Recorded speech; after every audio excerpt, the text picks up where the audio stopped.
You know it's going to be a good video when I am legitimately worried about getting sued.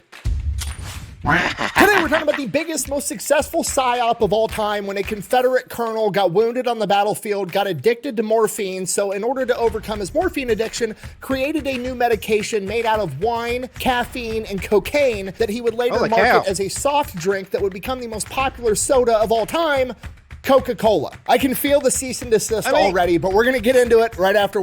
Cease and desist, already. I mean, if you're... I mean, it's cocaine, so yeah, you go get addicted to it. But hopefully he doesn't get sued, right? All right, let's see. Word from our sponsor. Delete me. What the heck? What are you wearing? It's like a revolutionary time. I mean, it's cute. You've been watching way too much Hell on Wheels, though. Well, I like their style, and I like the way they dress. I actually got you this hat.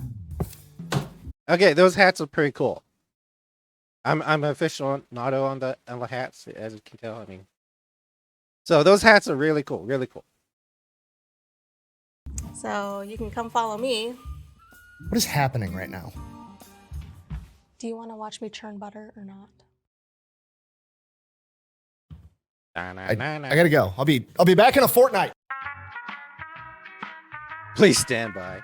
Anyways, Delete Me, biggest sponsor of the channel. You guys know the deal by now. You give them money, they make sure the data brokers on the internet are not selling your personal information. These data brokers are legally required to stop selling your information if you ask them to the right way. Unfortunately, each data broker has a different right way. And Delete Me knows all of them. Not only do they go and they get all that information taken down, they continue to monitor all these data brokers in case they get your information again, and then they tell them to quit selling it again. Buh! You can actually do all that yourself. Buh! I mean, yeah, you could. You could also wire your own house and grow your own food, but at some point it becomes more cost and time effective to just let the professionals do their job, and plus, they'll probably do a better job to begin with. I mean, here's the results they got for me. I mean, yeah, like you say, you can do it yourself, but you don't want to.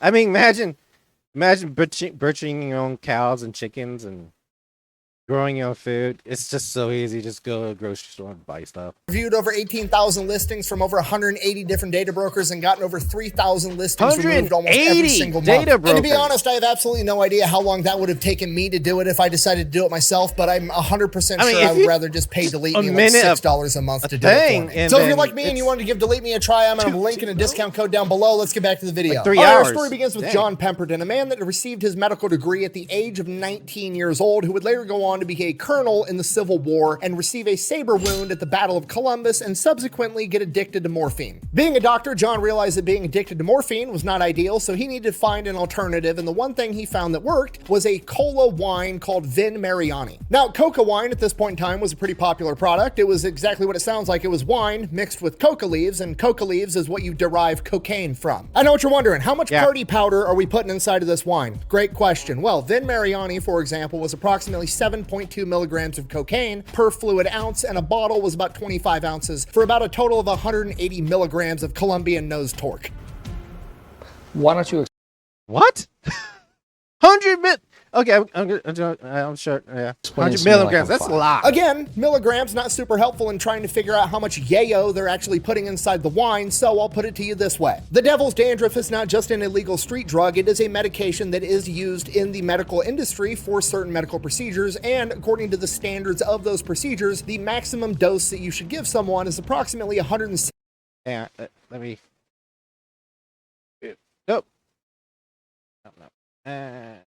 That one. The usual 160 milligrams cocaine equivalent to 100. In a bottle. Holy! 60 milligrams. And according to Google, the average recreational dose that is used in the medical industry for certain medical procedures, and according to the standards of those procedures, the maximum dose that you should give someone is approximately 160 milligrams. And according to Google, the average recreational dose is approximately 30 to 70 milligrams. So it's safe to say they're putting a lot of Peruvian marching powder. I mean, 30 milligrams to 100. Yeah, that's a overstatement there. Like, holy, I mean, yeah. Typical doses, 30.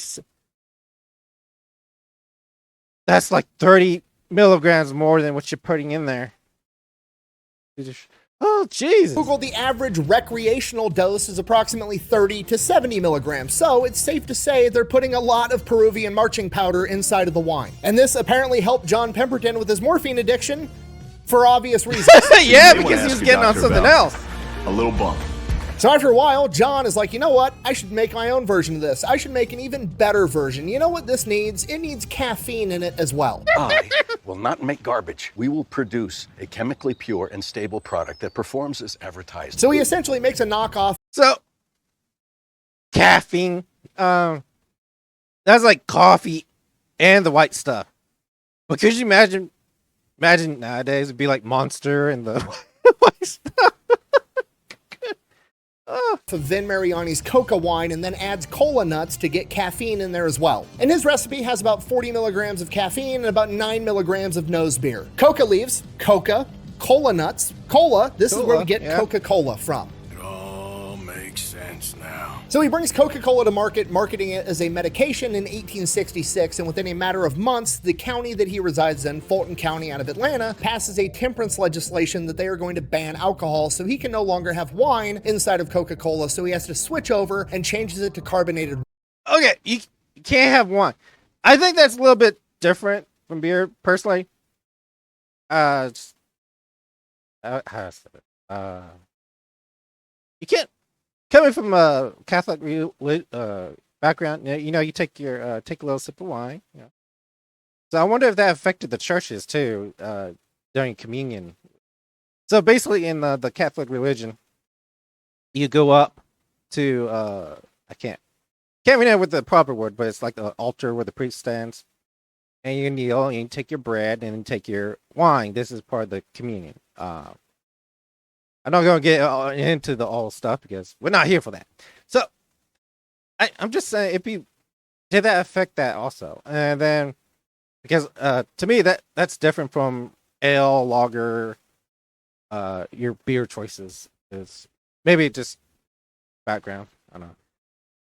Water. The problem is, taking the wine out and adding carbonated water makes the entire thing taste like crap and nobody's going to want to drink it, so he adds a shit ton of sugar. Sugar. More.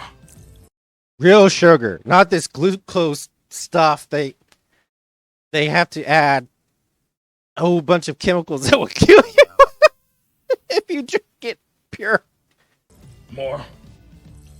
So he takes that to market and starts selling that as an over-the-counter medication to treat general exhaustion and headaches, because apparently it's hard to have a headache when you can't feel your face. So he sells that for a couple of years, and then he is diagnosed with an aggressive form of stomach cancer that rapidly brings about the end of his life. But right before his passing, he determines that his son does not want to take over the family business, so he sells it to a local Atlanta pharmacist by the name of Asa Chandler for approximately $300, which is about 10 grand today. Damn good deal. Now, when Asa takes over the company, they are not making a lot of money. They're not selling a whole lot. That's why it was sold for such a low price. But he gets to marketing right away. He uses his pharmacy. He reaches out to all of his pharmacist buddies, gets the names and addresses of every single person that's getting any type of medication, and just starts sending them coupons for a free sample of Coca-Cola.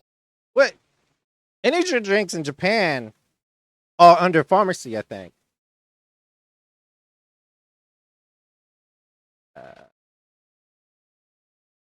Little tangent here.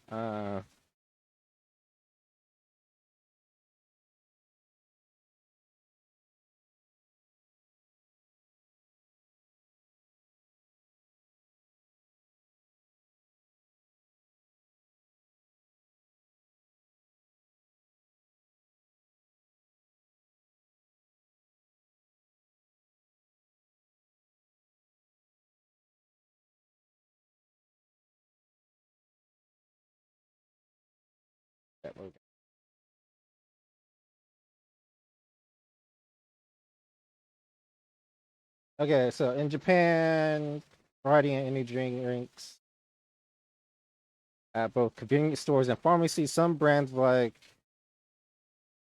Repoten D being particularly popular. Many of these energy drinks are classified as paramedical and are really available in both types of stores. So yeah, look, it's in both convenience and pharmacies.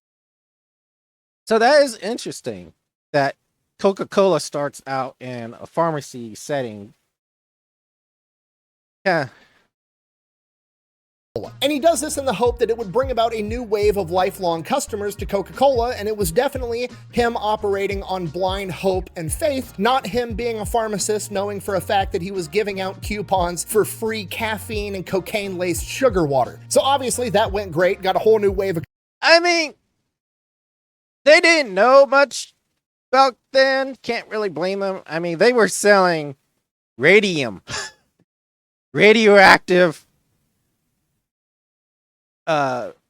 supplements where one guy lost his jaw just drinking this supplement day in, day out, and finally just eroded his jaw off. And then they put radium on watches. I think the documentary called Radium Girls is in there. And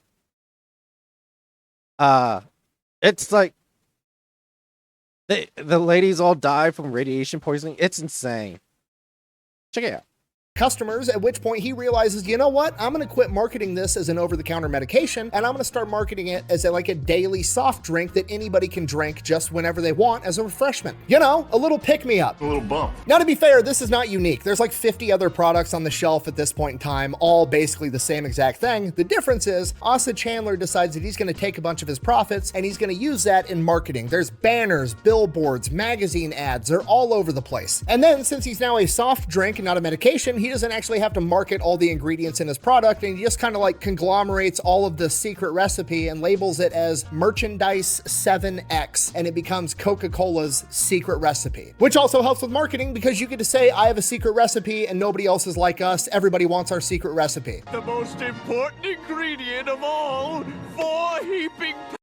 And I don't know if this is true or not, but there's a lot of things that only 2 people in the world know the secret recipe that's held in the Coca-Cola's vaults, and they can never fly or travel at the same time or something. It's really weird. In case both die, or it's weird. I mean, yeah, I guess it did change afterwards. I'm pretty sure you probably will talk about that, saying no, getting rid of the actual cocaine in it, the addictive part. Pounds of freshly ground...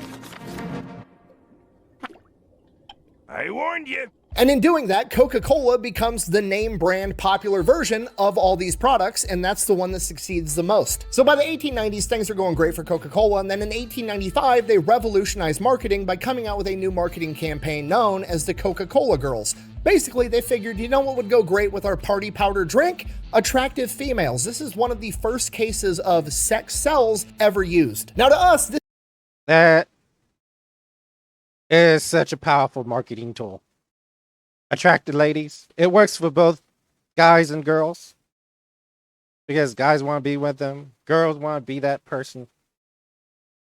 And this is how cigarettes got popular too. Because at first cigarettes weren't popular. They were actually considered kind of nasty because of the smoke and stuff, everything. And so the advertising geniuses, at least one, I can't remember his name, flipped that around by showing off smart, beautiful women in these advertisements, and it completely flipped the narrative. This seems obvious, but this is like the first time this has ever happened. So at the time, this was like a stroke of genius that would go on to become one of the standards of marketing for the rest of forever. And from here, they just keep going. Yeah. They just keep putting more and more of their profits. I mean, it went from real to 2D. VTubers, baby. VTubers, that's why you're here. Back into marketing when radio becomes popular. Don't lie. I know you guys are here for VTubers.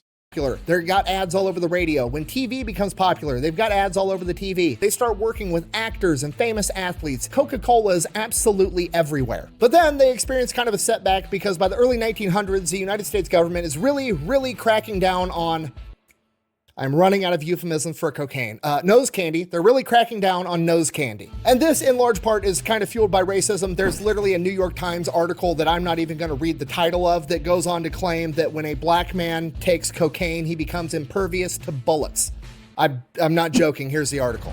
So now Coca-Cola's got to take the booger sugar out of the secret recipe, but guess what? So does everybody else. So Coca-Cola isn't really affected, and they remain the dominant actor in the soft drink arena. I am invincible! So by the 1920s, they're crushing it. They've got the entire market on lock, and they're like, who do we target?